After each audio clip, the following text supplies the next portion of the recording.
Most bankers aren't ready to help you until after their third cup of coffee. But with Central National Bank's after-hours service, you don't have to wait for the bank lobby to open to get help. You can contact us from 6 to 8:30 in the morning or from 5 to 10 in the evening, and we'll connect you to a real, live, local person who can answer questions and fix problems 7 days a week. Bank different. Bank Central. Central National Bank. Member FDIC. With threats to our nation waiting around every corner, adaptability is more important than ever. When conditions change without notice, quick strategic thinking is crucial. And with obstacles consistently impending, determination is essential in overcoming them. It's this willingness, decisiveness, and resilience that sets Marines apart. With our fighting spirit, we don't just fight battles, we win them. Marines are the constant our nation counts on to fight the unknown. And through adaptable problem solving, we do just that. Learn more at marines.com. Hey, what's going on, Trailblazers fans? This is the Blazers Edge podcast. You can find us on iTunes, Stitcher, pretty much anywhere you're looking for your podcast needs. I am your co-host, Dan Marang, as always, joined by the Blazers Edge managing editor, Dave Deckard. Well, this has kind of been a weird week, Dave, and we had a little bit of an impromptu podcast over the weekend with some things that popped up here, and it's definitely sparked a discussion about media and integrity and the gray areas, blue lines, whatever you want to call it, and Neil O'Shea and how that's kind of shaped over the past. We aren't going to get real deep into it right now, but what's kind of been your takeaway now we're kind of stepped away from it for a few days? Yeah, I mean, I don't guess there's that much more to say. Of course, Ben Golliver and Isaac Rupp joined us over the weekend to talk about it. I think some people are still in denial a little bit about it. To me, the silence speaks volumes from everywhere. If this were torn out of the blue and were completely inaccurate, there would be a huge, massive outcry. There's not. People are kind of looking at each other, kind of nodding silently. You know, that says something. I suppose the big takeaway for me, and I think for everyone, should be the question is less what happened to Isaac or what didn't happen to Isaac or the details or whatever. Is the question of, do we have independent media or not? And yes, people are contractually intertwined. We know that may be an issue when you're talking basically. There are a couple major outlets that are classified as media and have credentials and have that public face in this town. And CSNNW is one of them. And which side of the fence are we all on? I mean, I know the lines are blurred in 2017, but at the same time, there's still an implicit assumption that media is going to be independent. Somebody says something that it probably can be taken as not just truth, but a vantage point on the truth that opens up possibilities, that allows for fair discussion, that does all that stuff. And you know, if you're afraid the axe is over your head, if you say certain things, I think that betrays our notion of media a little bit. I don't want to put words in anybody's mouth. I don't want to offer, criticisms or implications of any reporters or any network or whatever. All I am saying is this absolutely brings up those questions, and these are not questions in this day and age that we should take lightly. But, hey, there's more to the Blazers than Neil O'Shea and his proclivities and the broadcast of them. The Blazers actually have played a few games since we last talked. They had a bounce-back game, a wonderful win, Dan, against Hornets. They turned the corner and then immediately lost to they immediately lost to the Mavericks at home and then went out and lost to the Oklahoma City Thunder. What do you make of all this? That Hornets game. Is there anything to make of all this? Let's start with Charlotte. That Hornets game was the first game I went to this season where I just took it in. For people that don't know, I go to a metric ton of games. Not as many this year because of scheduling, but it's literally hundreds and hundreds and probably upwards of thousands of games that I've been to now. And for the first time in a long time, I literally just kind of sat in my seat and just took the game in. And it was a great game to do that with, because by the time the third quarter rolled around, I could just kind of turn my mind off and enjoy it. Which honestly is the first time I think I've been able to do that all season. And I think that was indicative of not just my situation, but the way the Blazers played and how poorly the Hornets performed. And, you know, it was one of those things where you look at that and it probably looked a lot better than it really was, because this was the same Hornets team that had beaten Portland by 22, like a week before, 10 days before.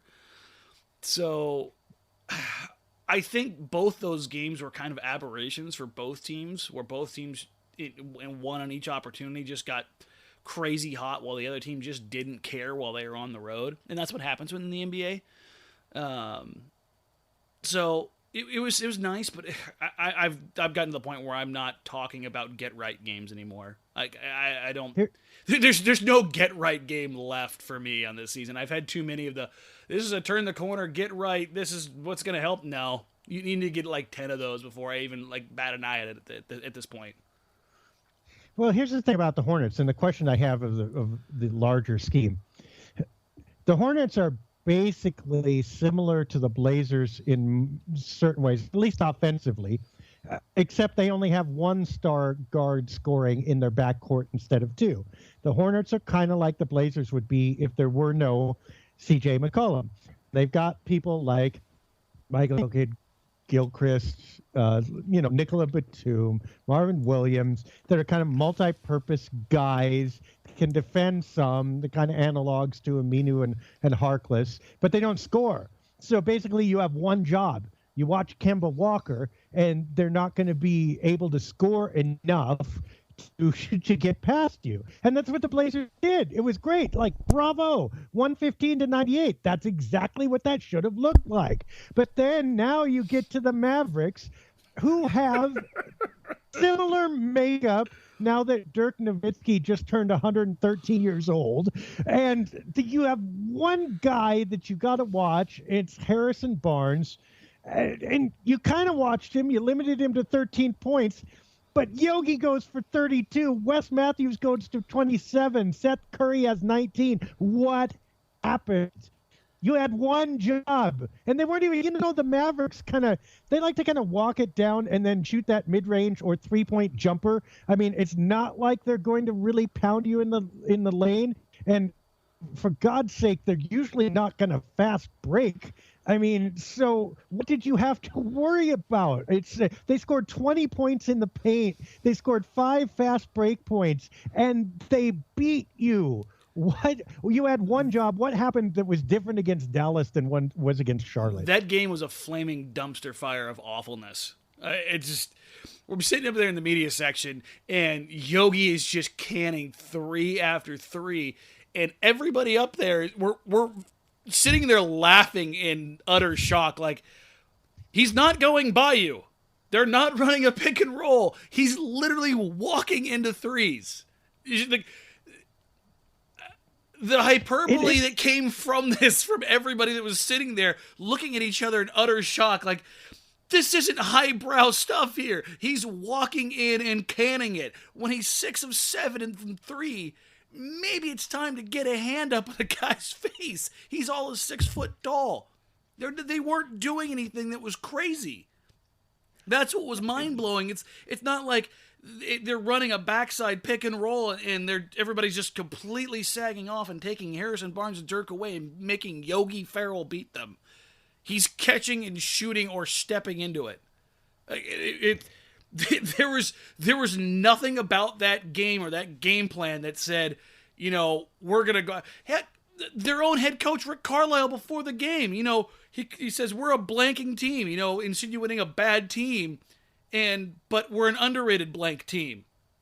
I mean, they know that they aren't overloaded with talent, and yet they come out and just absolutely run Portland off the floor in the first half. So I have no idea how to wrap my head around what that game was. Do you think the Blazers are still expecting to win games at this point? It has to be the case. At 22 and 30. At 22-30, does it not sink in at some point that you actually have to work for them, that you can't come out in the first quarter and spot the other guy like a 15-point lead and then come back and win it? I'm going to have to do some research on this because it's a little bit harder to parse out. You can't just run it through like Basketball Reference or anything like that. You actually have to run it through the play-by-play trackers. But I'd be willing to bet that Portland has been down by more in the first quarter for longer periods of time than any team in the league. Like I don't understand how you can constantly come out so flat. Like, it's just one of those things. You talk about how we need to do all the right things, and you get all the cliches post game. We got to come out with more energy. Like I can at least understand where they were coming out with more energy and they just weren't hitting shots, or they were committing a ton of fouls, or whatever the case. But you look at them, and every one of these guys out there, it looks like they just ate, a loaf of sweet bread and washed it down with a gallon of milk and decided, I got about 20 minutes before I can really do anything. So you guys handle business. So it's crazy, man.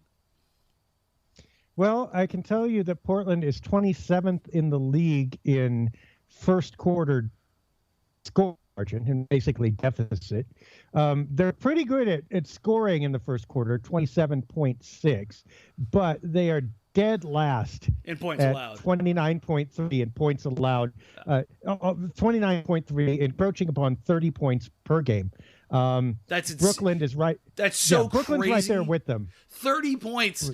Like, yeah. The mantra of like every NBA coach is no 30-point quarters. And the first quarter is arguably the most important quarter for setting tone and tempo in the NBA. And you're averaging almost 30 points a game given up.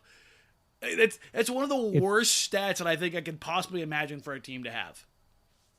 Yeah, I mean, it's pretty bad. Fourth quarter point, I think the story gets better. They're 19th in the league. But you know what? If you're going to be 30th in the first quarter, you better be like second or third at least in the fourth quarter. And the thing is, that's only making up ground.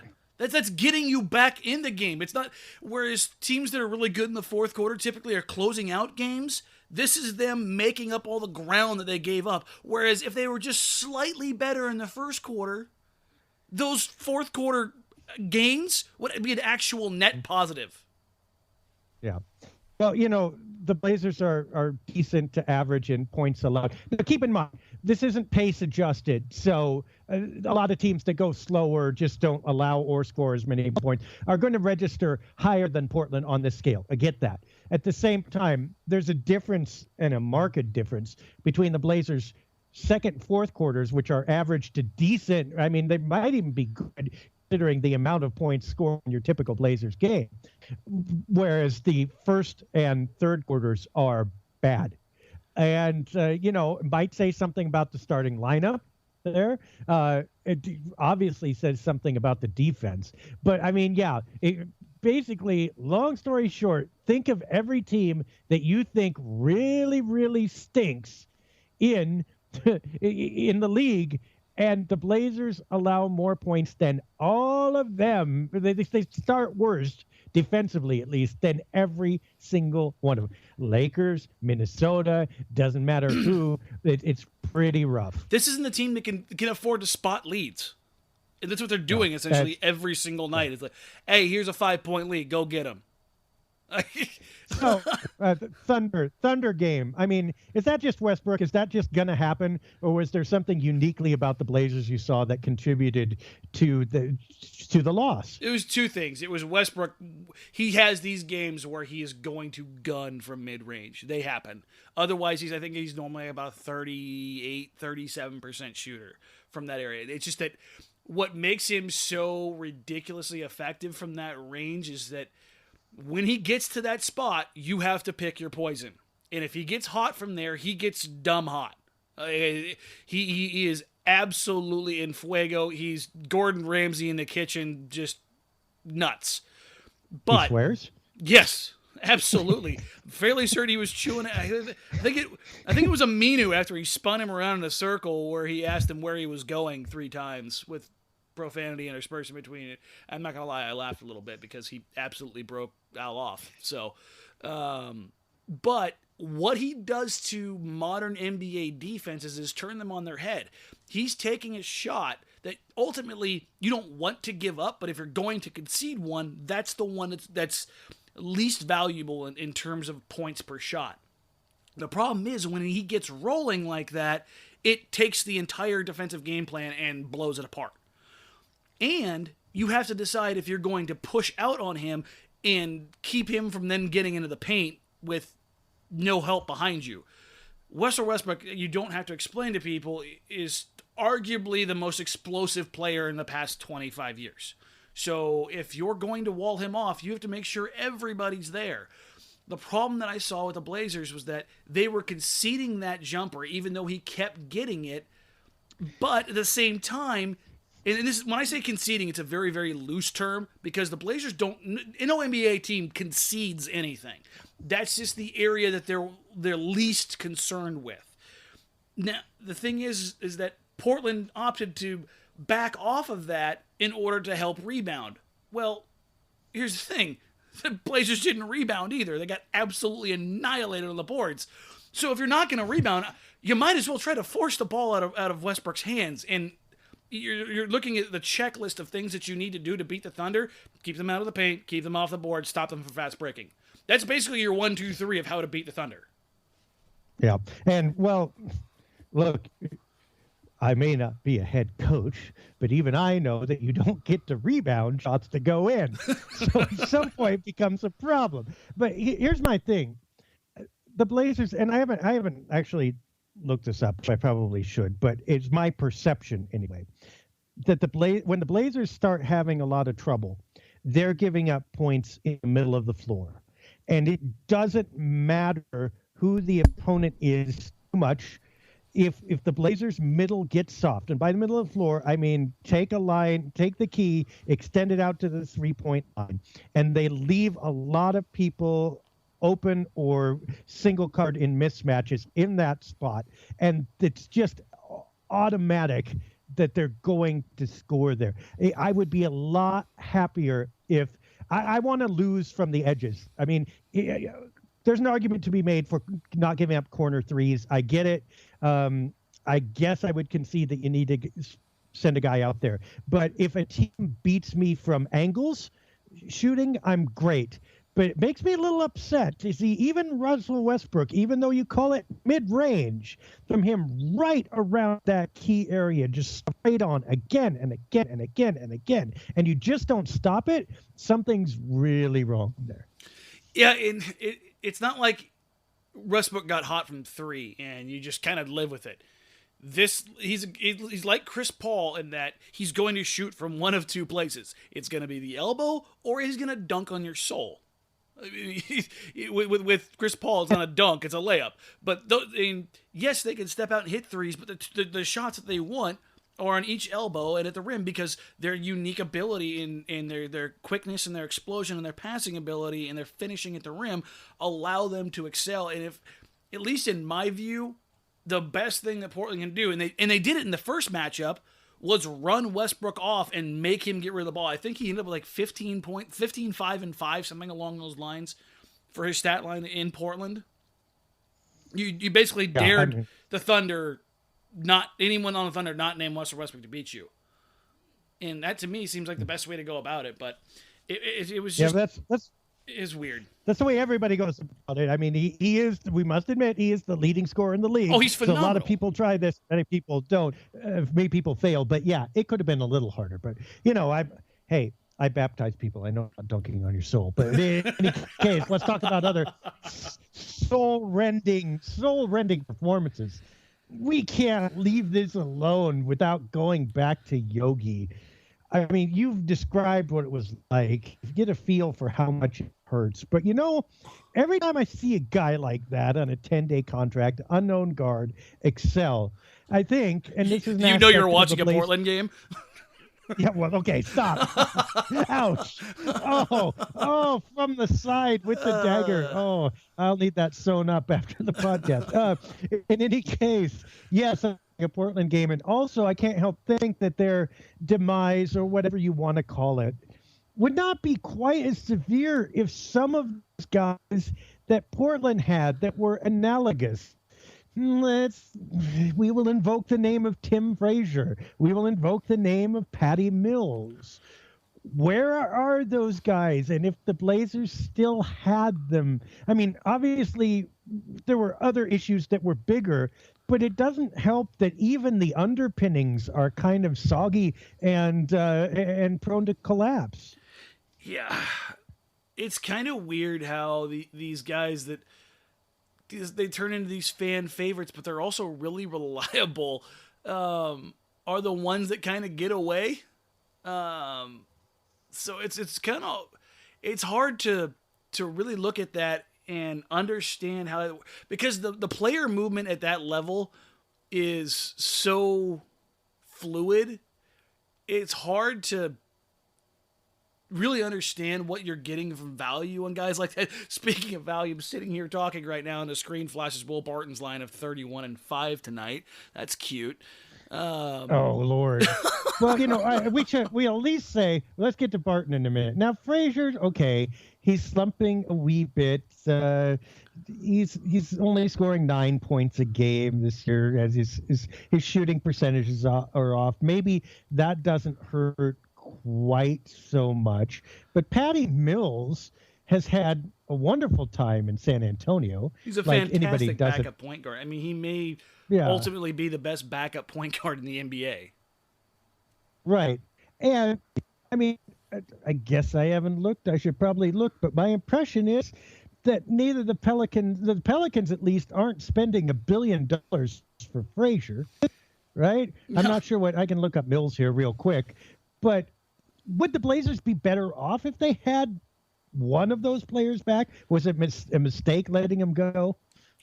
Yeah, I think Portland's kind of trying to hope to catch lightning in a bottle for a third time with a guy like Napier, and they may not have lucked out. I like Shabazz. I love his energy and his speed and his hustle, and I mean the guy has some of the ballsiest shot-taking mentality I've ever seen. I'm sorry, I gotta stop you. I'm gonna cry.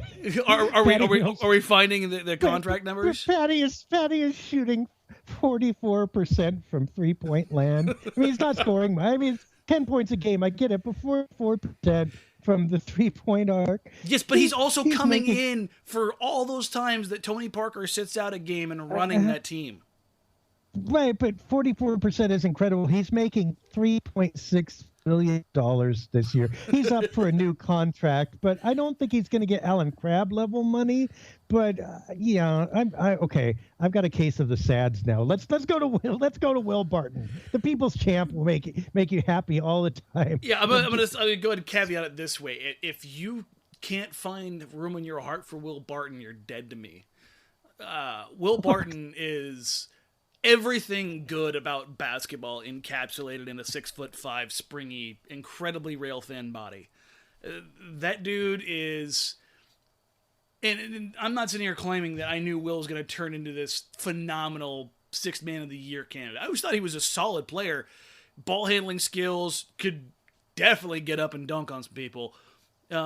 His energy, his athleticism, his basketball IQ, his basketball acumen has always been through the roof. You don't rebound that well at that size without truly understanding how angles and shot location and where you need to be on the floor at, 190 pounds. And that may be giving him a few pounds. So, well, the thing about Will, he's not quite everything you want a basketball player. He can't defend. But other than that, which may be a serious omission on Portland squad, but he too pushing 40% from 3-point arc, 45% for the field, 13 points a game, rebounds, creates all kinds of trouble. It's basically shooting guard who can change the game off the bench.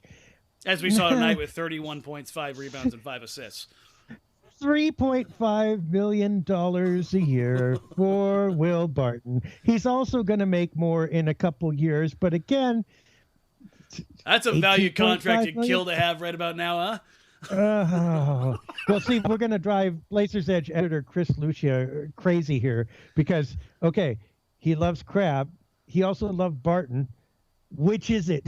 Who you got, Chris? We got to pose that question. Well, I'm sure he'll respond to the comments. You could legitimately make an argument where you could run Crab at the 3 and Barton at the 2. Oh, now you're making you could more go sad, small with that lineup because that lineup, if you wanted to run Dame or CJ at the point, that lineup would be a nightmare for teams to handle offensively. Yeah. So, well, let's put that to you then, Dan. You can have one: Alan Crabb or Will Barton. And it's factor in salaries. Go ahead. Yeah, no, that's the thing is Crab's salary and he's a pure shooter, but Crab can create off the bounce, or Barton can create off the bounce. He's cheaper. The defense really isn't that different between the two because he'll get after you. He's not as consistent as Crab can be, but he's got the wingspan and the athleticism to stay with a lot of guys. And I want to give more credit to guys that are bigger, stronger, faster, and all that, and being able to bang, but that's just not today's NBA. Will was created for today's NBA, and I mean, you look at what he's doing, not just tonight, but the entirety of last season for Denver. I think he finished 2nd or 3rd for 6th man of the year. Barton is a guy. He should have been 6th man of the year. Yeah. I argued that a couple times. And don't get me wrong, I like Crab. I really do. I think he's still rounding into form, but I think you get more for less, but I think you get a lot more just because of what being able to create off the bounce means in today's NBA. Yeah, I mean, I guess I can kind of understand the argument that Crab fits a little better if you go with Dame and CJ in the backcourt, and what are you going to do with Barton? But you know what? Pressure would never stop then. You know, if you kept Barton coming off the bench, you have a legitimate scorer. Obviously, you have a guy that other people have to legitimately fear could use one of those off the bench. I suppose at this point I'd go with Barton too. We touched on this a little bit. I think I can't remember how much, but let's say it again. Those value contracts under the new CBA that the Blazers signed just are not looking like that great of value. I mean, it depends on talent, but you got to remember too, $18.5 million, not on Crab, but his is the biggest one. That's still $18.5 million that someone's got to pay for this player, no matter what percentage it is of the cap. I mean, most teams aren't below the cap floor anyway. They're all spending a reasonable amount of money. And it's like $18.5 million is a lot of that reasonable. And it's just still seems like a salary to me that goes to someone who dramatically changes the game more often than not. The Blazers are playing that slightly less for players that just don't do that. Yeah, and that kind of goes back to the crux of those kinds of arguments, in that how this whole thing is going to play out. I mean, we can run down the list and the litany of moves that have been made basically since 2014-15, and it's just so hard to parse it all out, and how Portland has... It's hard to justify it. Yeah, Blazer fans have been... Now, we haven't, to be fair, we have not been in the business of justifying it. We've critiqued it more than most, but is this worse than even you expected? Man... I don't know, just because when the signings were all kind of finalized and made public, I looked at those and I was just so frustrated that that lowered my expectations for everything for this year and going forward, because while so many people kept calling about their tradable assets, the Crab contract and the Turner contracts to me were just so bad that I couldn't understand like what market they would be viable pieces in. This bad though? This bad? Did you really? I mean, 22-30. I mean, let's look at game. Let's talk about. I would probably use this call a 3 criteria. or 4 game difference. I mean, when we sat Fair. down and talked before the season started, I put the low on the team for 37 wins. I think I had the high at 45. I think that was the window that I kind of operating. I didn't think they would. I thought meeting or breaking the wins from last year were the most impressive thing possible for them that going this year. I just didn't think they were going to do that much.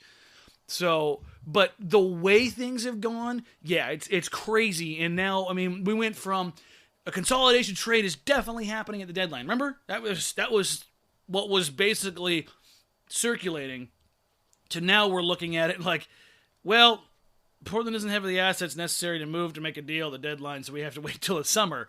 And it's Wait till the summer for what? Yeah. To let Mason Plumlee go because you don't want to pay him $36 million on a $12 million contract? Yeah, and that's God the thing forbid, 15. Yeah, realize, if you don't re-sign him now, he's gone. You're not getting anything for him. And remember, you gave up a late draft pick in Ronnie Hollis Jefferson for him.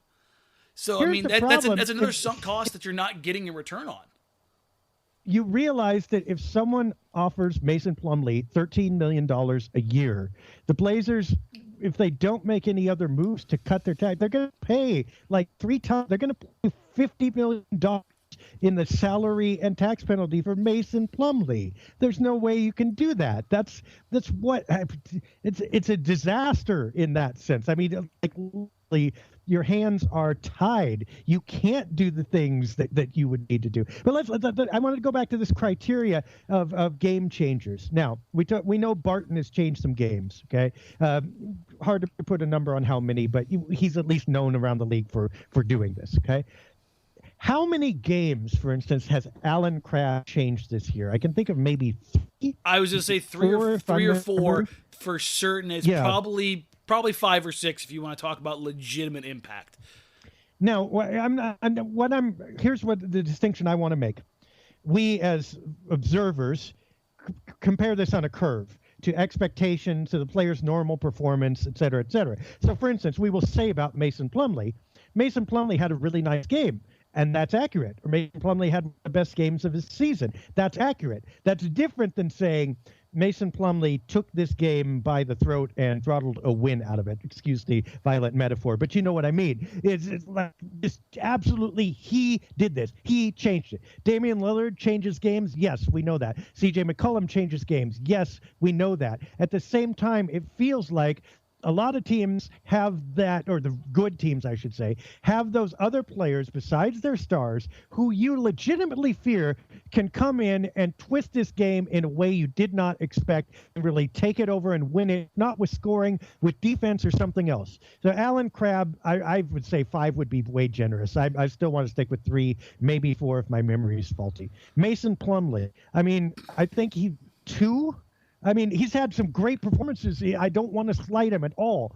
But the games that Mason Plumlee won for this team, 2 on the outside, Al-Farouq Aminu, maybe a couple. He's had a couple games where his defense was otherworldly and he was hitting threes. But remember, we've only had 22 wins, so there can't be, I mean, you know, and Dame and CJ have claimed some of them. Yeah. But I mean, beyond that, Harkless hasn't had a game where he's taken over or anything along those lines. I think he might have one. I mean, it's good. He's had plenty of consistent efforts, and that's the thing is like, there's plenty of guys that have averaged their stat line, basically, for stretches. But, like, full-on takeover game where they were the instrumental point in deciding whether or not the Blazers won or lost, yeah, there's probably maybe 12... Nah, that's probably too high. It's probably 8 to 10 between everybody not named Dame and CJ. And where you feared them. That's that. I mean, you know what I mean? We talked about this with Dame and that's what I mean. Where like they just got dumb hot for some reason. or made you go when walked on the floor, or made the next team go, whoa, we better cope for this with this guy. We have to game plan for this guy. If you look at the guys the opponents have to game plan for in any way, shape, or form outside of Damian and CJ, they do not exist on this roster, and that's a problem. Not that they're not in the scouting report. Everybody's in the scouting report in one way or another, right? But literally, guys, where you go, we have to take care of this guy or we're in danger tonight. That is Damian Lillard, that's CJ McCollum, and Lillard. They will live with everything else everyone else does. And Mills and Barton are guys that you want on your roster, because those are guys on a nightly basis. Patty Mills has killed this team already once this year. I mean, those are guys that you have to worry about Will Barton going for 30 points on a night. Those are legitimate things where Will's like in the Jamal Crawford mold, in that on the scouting report, it basically says don't let him get rolling because he can go into takeover mode. He's Jamal Crawford, Nate Robinson, one of those kind of guys that you will just go ham. Outside of Dame and CJ, there's nobody here. If you get absolutely red hot, they scare opponents. I think that's a good qualifier that you put on that. It's not just in the scouting report, but it's a legitimate fear, a healthy fear that opponents have when they play the Blazers. It's like, it's not ham, it's pressed turkey at best. It's that floppy stuff they get in a bad deli sandwich. Now, okay, Alan Crabb is shooting 44% from the three-point arc. I'll believe that. But Alan Crabb, I think, has a bigger bar to clear, just because he has to be set up and he has to be in his right spot in order to score big. And, I would say, okay, is the impact of Patty Mills bigger than the impact of Alan Crabb? No, it's not. I think they're about equal. The difference, of course, being, again, you're paying $3.5 million for one of those and $18.5 million for the other one. Was it a billion in there? 18.5 well, billion? Billions. And Carl Sagan. Yeah. Carl Sagan, we need to resurrect him or rerun some tapes so that we can deal with the Blazers salary cap situation. Or Robin Leach. Yeah, okay. Well, the Blazers all qualify for lifestyles of the rich famous. We're dating ourselves with that reference. Yeah, in any case, since it is the trade deadline, since we're talking about shooting guards and players, that might make a difference off the bench, let's revisit something that happened a couple years ago. Also connects to Will Barton.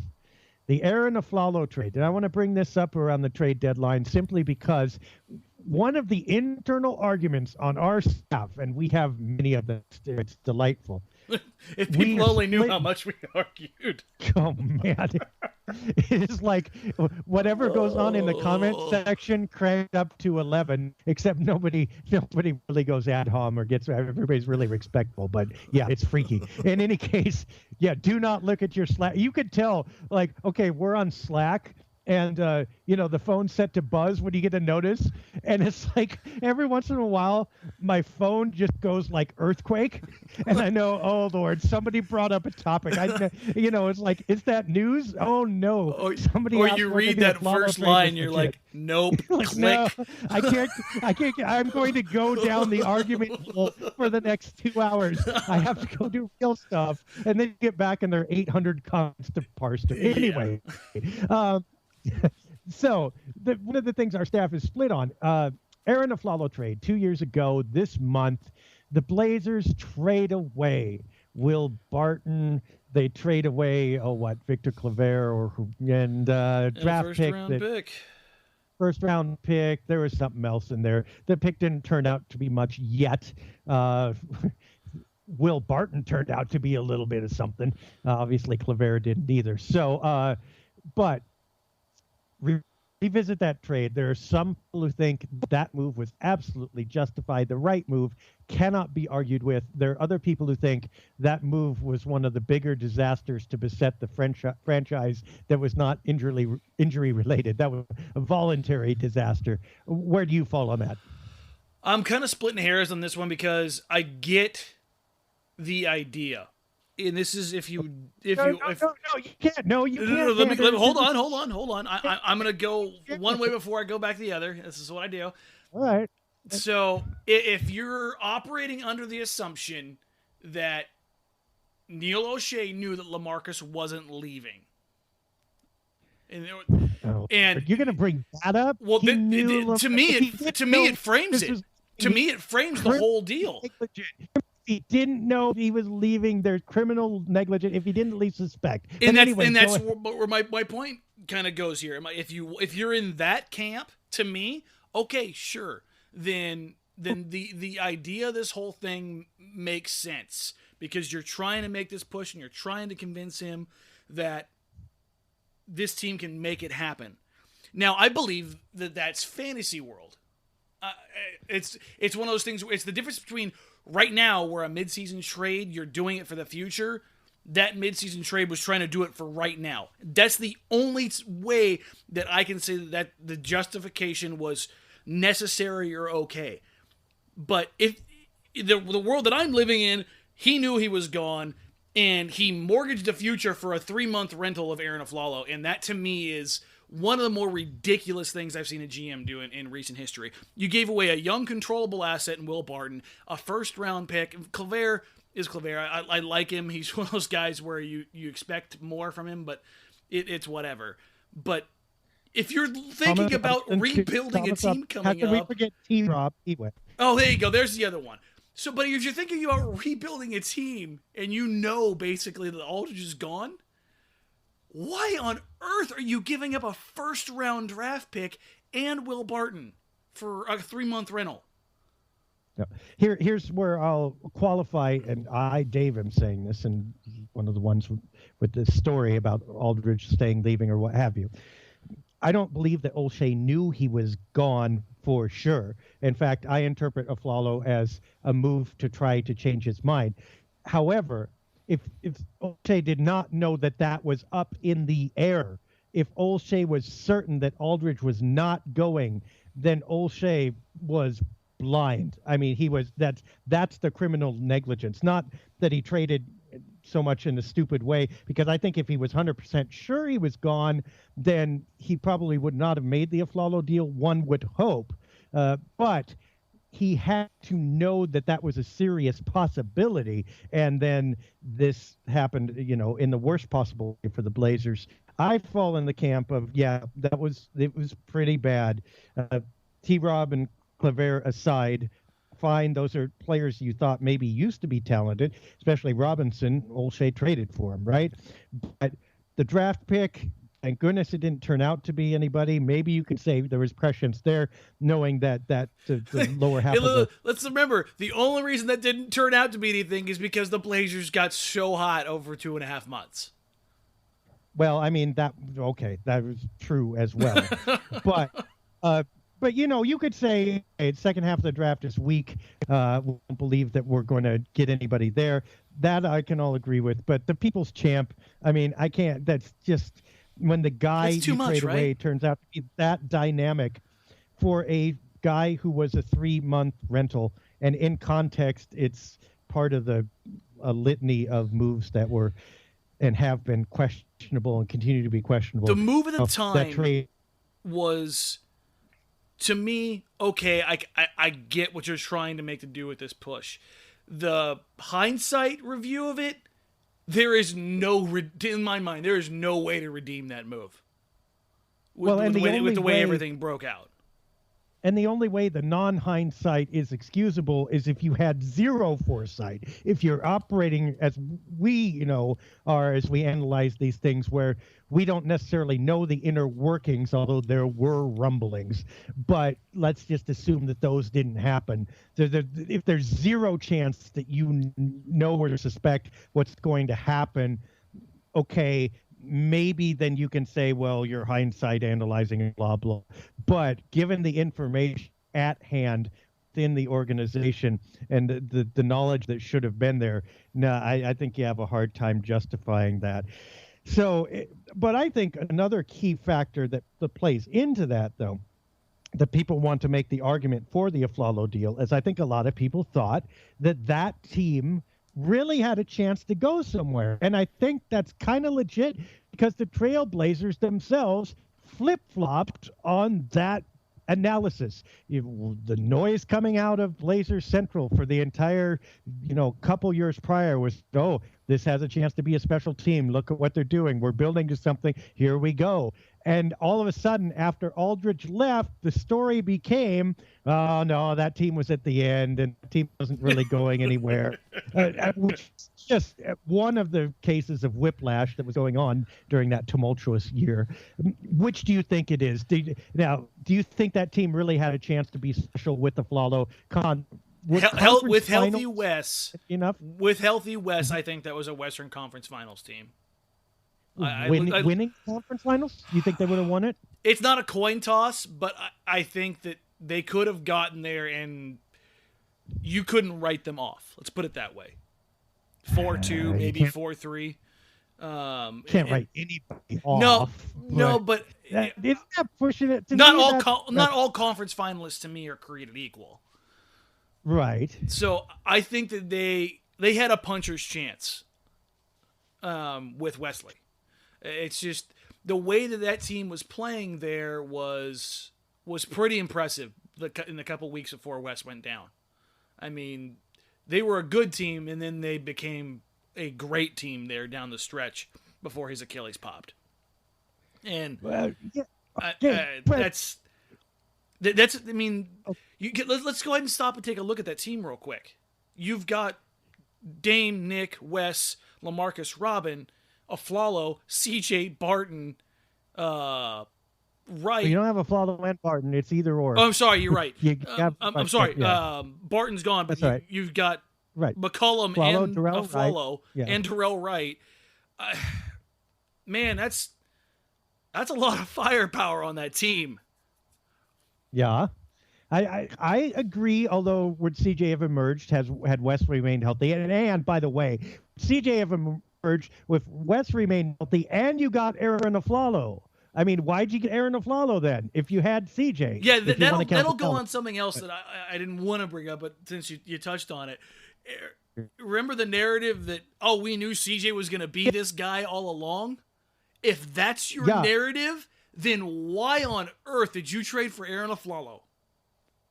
Well, yeah, because the narrative between the first act and the second act is like two different plays. But look, you want to talk about a puncher's chance, though. Now, granted, had things gone well, they might not have faced up against the Grizzlies in the first round, but they might have met them somewhere along the way. And Memphis, this was the year, right, that Memphis had just housed them like all year long, and the Blazers mustered one win out of 5 games in the playoff series. So there was a wall right there, and the Blazers were paying for it over and over again every time they played the Grizzlies. Yeah, but remember, LaMarcus had checked out at that point in time. I mean, he didn't check out at the beginning of the series. There were rumors heading into the playoffs where he wasn't there. Like after Wes went down, that team emotionally was done, and you could see LaMarcus searching for his new home in Texas. Yeah, but what about the regular season wins then? The Blazers had problems with Memphis all year long. They did have problems with them, but if I remember correctly, there were a couple games where I think Dame wasn't out. I think Nick and somebody else were out. Yeah, I think there was some injuries, sure, but I mean, I think it was a bad matchup as far as through most of the season. But that team to me, when fully healthy, was incredibly dangerous.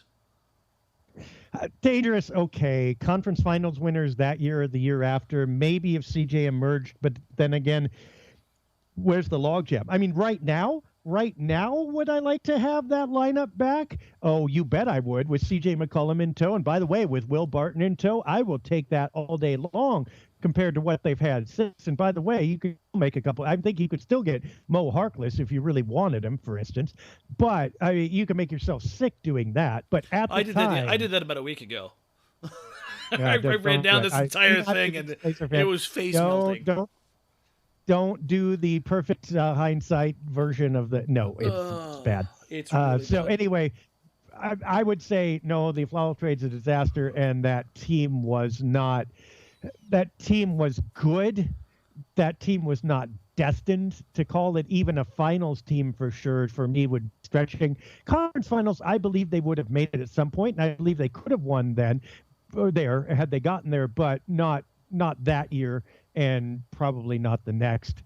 All right, let's close up by heading to familiar grounds a little bit with just a different name. Philadelphia evidently wants to divest themselves of a center, but it wasn't the center we thought about all along. Jahlil Okafor, purportedly there's some hot talks between the Sixers and the Pelicans. What do you hear and what do you make of that? I mean, well, the Sixers make up their mind first. Okafor's not tradable. He's tradable. He's on the market. He's off the market. He's happy. He's sad. Nerlens Noel is free to be traded. Now he's Joel Embiid's best friend. I mean, good God, can these guys get a hold of one single narrative for at least a month? It's nuts. No, it's endemic. It's so bad. Beyond that kind of craziness. Part of it's media, though. I interrupt you, Dan. Part of it, not all these stories are coming directly from front offices. Oh, Some yeah, of them there's are agents and business managers. That's part of the. That's the dog and pony show. But fact. Anyway, continue. No, I mean the fact is, a year ago people were talking about would C.J. McCollum be enough to get Jahlil Okafor. Now the talks are a lottery-protected first-round pick and either Alexis Ajinça or Omar Ashik for the former number 3 overall pick. Wow. That seems like a wee bit of a drop in value. What are the Sixers really getting out of this? They're taking on a salary dump, doing the Pelicans a solid, and giving up Okafor for a late pick? I mean, we talked about this before. The Blazers have a late first-round pick and plenty of crappy salaries to go ahead and send their way. And that to me seems like a no-brainer. Even if you don't really like Okafor, you can divest yourself from a bad salary and take a flyer on a former number 3 overall pick with a hell of a post game. He can maybe be your Al Jefferson off the bench, leading the second unit kind of a deal. If that's the asking price, I'm picking up the phone. Yeah, Ashik is $9.9 million this year, runs up through $12 million maybe in 1920. So he's got a 4-year contract that may or may not be looking good at this point. But if Portland's contracts are reasonable and tradable, his certainly is too. Alexis has 4.6 running to 5.2 for the next 3 years. So he's actually a little bit of a cheap contract, but there's nowhere, I think you're right, there's nowhere near the talent level potential going back there. So yeah, it feels weird that Phil would be bargain basementing the guy at this point. If they are, though, you would say the Blazers should be interested in Okafor. Yeah, I mean, if they're giving the guy away, if there's one thing that Neil O'Shea has certainly been good on, it's these like flyer deals. Taking one on Ed Davis, taking one on Aminu, a flyer second. I think it was a top 55 protected for Harkless. There was another second round pick involved in the deal that got the Blazers, Robin Lopez. I mean, those kind of deals, love or hate the guy, he has hit home runs on all of those kind of deals. So that's kind of a no-brainer in my mind. If they're shopping the guy for that kind of value, yeah, Neil needs to pick up the phone. Because, I mean, if nothing else, you're getting asset retention and on a controllable contract, and you're freeing up a whole lot of space. Yeah, but the dude can score. He can offensive rebound pretty well. He's not the strongest rebounder in the world, but he can give you some of that. Defense. He's not giving you much. He's basically Al Jefferson. No. Yeah, but you know what? That's all right. I mean, at this point, you take Al Jefferson, make you better on a rookie in the short deal. run, and he's young, and he's yeah. So, given the choice, let's pretend that you had a choice, and you could choose between Okafor and Noel for the Blazers. No, it's Which Noel. one would you prefer? It's Noel by a mile. I mean, you want to talk about moving the goalposts? There you go. Which one would you like? Would you like the one that's a one-way player, has lots of issues on and off the court, has showed no interest in playing real basketball? Now, if you're talking about you better hope he doesn't become a Blazer now. People are gonna tape that one. Go ahead. I mean, the guy has been sitting on the bench sulking. I mean, it is what it is. Now, if he came here and turned things around, I'd be all for it. But again, we're talking about the different levels of cost involved here. For Okafor, if you believe the rumors, can be had pretty darn cheap. Noel, while it was believed his value was higher, I've seen now quite a few reports in the past week basically saying that Noel at most is going to command a mid to late first round pick, which is kind of ironic when you consider that people thought it might cost the Blazers Allen Crabbe and that Cavs pick. So the value on these guys has really been up in the air lately. But still, if you're talking about a fitting a team more perfectly, I don't think there's many guys out there that do so more than Noel does right now as far as on paper. Well, you got to consider other costs too, though, and that Noel's going to get paid over the summer, where Okafor's still on his rookie deal for longer. So I think there's more of an opportunity there, cost-wise, salary cap-wise. Yeah. To go for Okafor. I don't know. I'm not complete. I like Noel. I believe either one would be a good pickup. I think Noel would be a fine pickup, a fine flyer to take at the right price. Obviously, that's almost a no-brainer. I'm not much more sold on Noel overall long-term fit than I am on Okafor overall long-term fit. I think I'd like either of them. I value Noel exactly in the ways you said pretty much, but I'm not sure that he's that much more influential as a player. And, frankly, I might be tempted by Okafor's cheaper contract, given the situation the Blazers are in right now. But long story short, I think either one of us would be fine with either of them. Isn't that correct? Considering the cost that's rumored to be involved, yeah. Yeah, I mean, no brainer. Well, and what do you make of the fact that the Blazers apparently are evidencing no interest in either from what we've heard, and again, wouldn't necessarily hear that they were if they were keeping their cards close to the vest, which they should do. If the Blazers aren't interested in either of them, if, say, the Pelicans get the deal done for one or the other, what does that say about Portland? They're standing pat, and there's two, to me at least, there's two different ways this could be. This could be that they're standing pat and they have a plan, they're going to stick by their guns, and they're going to wait till the summer. Or the one that I'm terrified of is that the management is sitting here doubling down, and it's more about ego than it is about making the right deal. And, or how about talent analysis? Yeah. Though? I mean, wasn't this the team? I mean, if you believe some of the commentators around the time, of the Andre Drummond draft, the Blazers were just low on him. The Blazers didn't like him. And it's like, okay, that's Andre Drummond. Would you take Andre Drummond right now? I think I'd take Andre Drummond right now. Yeah, that's a guy that I wanted coming out of school. So would you take him over Okafor and Noel? Yeah. And their twins? Yeah. And their entire families? Yeah. Yes, I would. All of the things. Crappy free throw shooting at all. I would absolutely take it. Well, that doesn't infest Portland's front court anyway. I mean, come on. Yeah. But yeah, at what point do you say, okay, maybe the talent analysis isn't quite there, although I don't think neither Noel or Okafor, frankly, are as solid in a case as Drummond is. So I get that.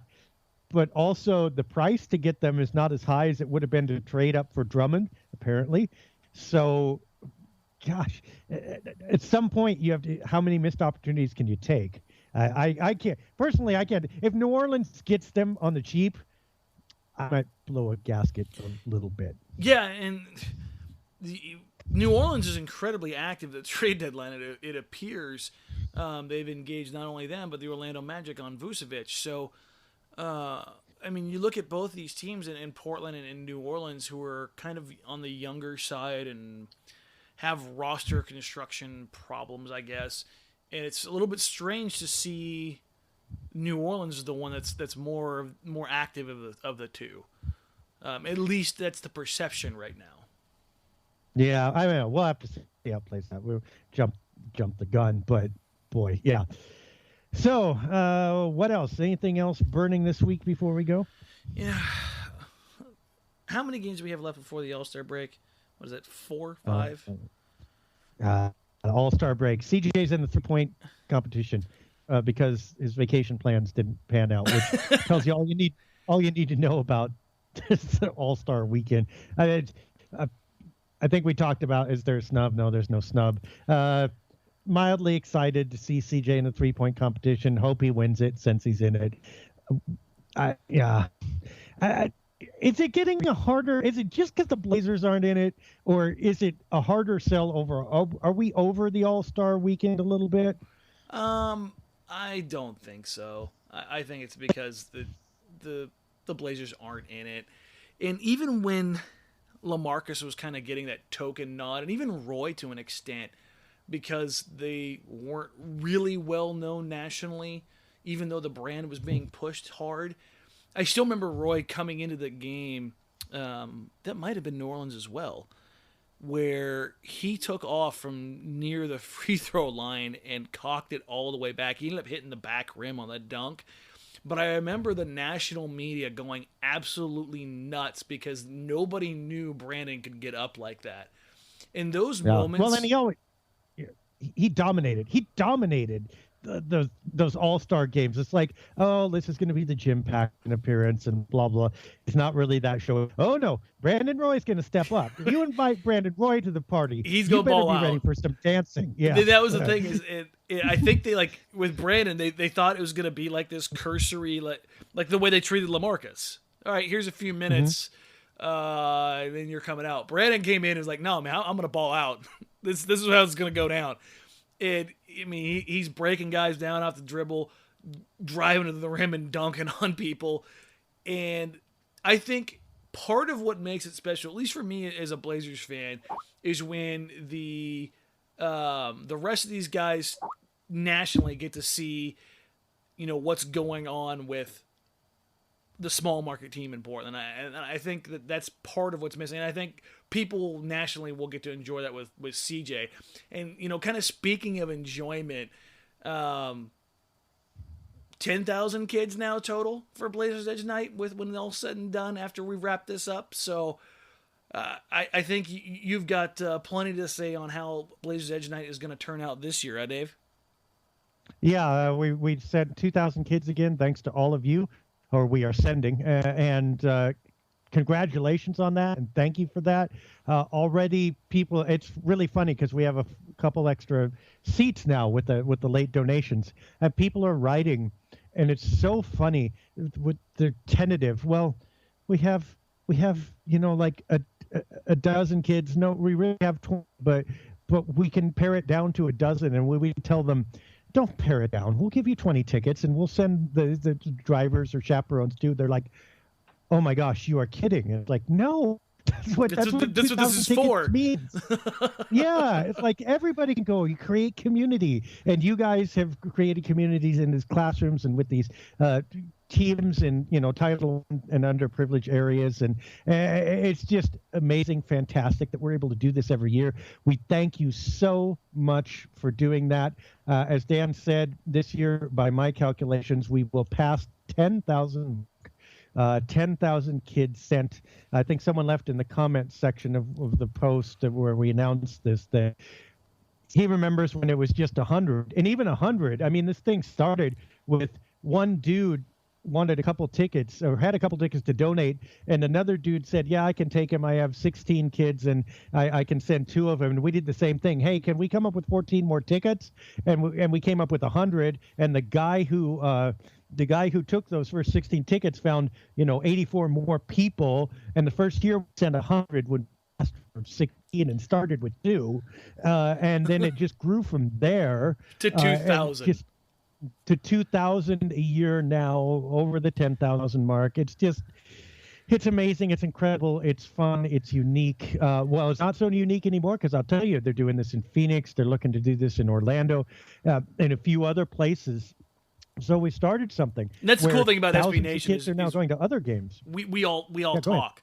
All the different writers and editors and analysts. A lot of us get together for summer league.